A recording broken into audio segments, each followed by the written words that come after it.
বিসমিল্লাহির রহমানির রহিম। আমরা এখন আসলাম সাদা পাথরে যাব বোলাগঞ্জ। তো এই যে ঘাট, ঘাটে নামলাম। যে বাংলাদেশ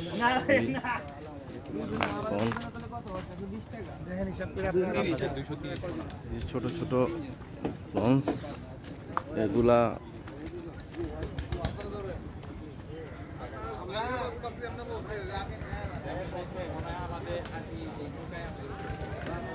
ছোট ছোট লঞ্চ বোট দিয়ে তারপর বোলাগঞ্জ একবারে যেখানে সাদা পাথর সেইখানে আমরা যাব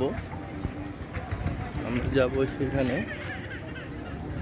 গিয়ে কিছুক্ষণ সময়ের জন্য সাদা পাথর দেখবো, বলবো জাপানের মাটিতে, বোলাগঞ্জের মাটিতে পানিতে নামবো।